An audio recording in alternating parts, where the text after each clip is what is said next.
பொதுவா போதை ஆராய்ச்சி எப்படி இருந்துச்சுன்னா, ஒரு எலிய சின்ன கூண்டுக்குள்ள போட்டு, அதுக்கு 2 வகையான தண்ணி குடுப்பாங்க. ஒண்ணு சாதாரண தண்ணி, இன்னொன்னு போதை மருந்து கலந்த தண்ணி.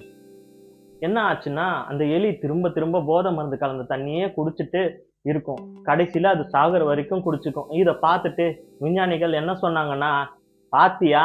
இந்த பொருள் அவ்வளவு சக்தி வாய்ந்தது. இத யார் தொட்டாலும் அடிமையாயிடுவாங்கன்னு." ஆனா கனடாவை சேர்ந்த புரூஸ் அலெக்சாண்டர்னு ஒரு பேராசிரியர், சரி இதுல ஏதோ தப்பு இருக்குன்னு யோசிச்சாரு. ஒரு எலி தனியா போர் அடிச்சு சந்தோஷமே இல்லாம இருந்தா அதுக்கு வேற என்னதான் பண்ண தோணும்? இந்த உலகத்திலேயே அதுக்கு இருக்கிற ஒரே ஆறுதல் அந்த மருந்து கலந்த தண்ணி தான்னு நினைச்சாரு. அதனால அவர் ஒரு புது ஆராய்ச்சி பண்ணாரு. அதுதான் எலி பூங்கா. என்ன பண்ணாருன்னா, ஒரு பெரிய அழகான பூங்கா மாதிரி ஒரு இடத்தை எலிகளுக்காக உருவாக்குனாரு. அங்கு ஓடி விளையாட நிறைய இடங்கள், ஒளிஞ்சு விளையாட குழிகள், நிறைய உணவு, ஒரு ஜோடி எலிக்கு பதிலா நிறைய எலிகள், அதுங்க பேசி பழக விளையாடன்னு ஒரே சந்தோஷமான சூழல்.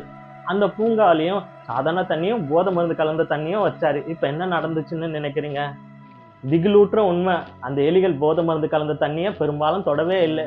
ஒரு சில எலிகள் சரி என்னதான் இருக்கு பாப்போம்னு ஒரு 2, 3 தடவை குடிச்சு பார்த்துட்டு, சி இதுக்கு நம்ம பார்க்கலே நிறைய நல்ல விஷயம் இருக்குன்னு அதை விட்டுட்டு போயிருச்சு. முதல்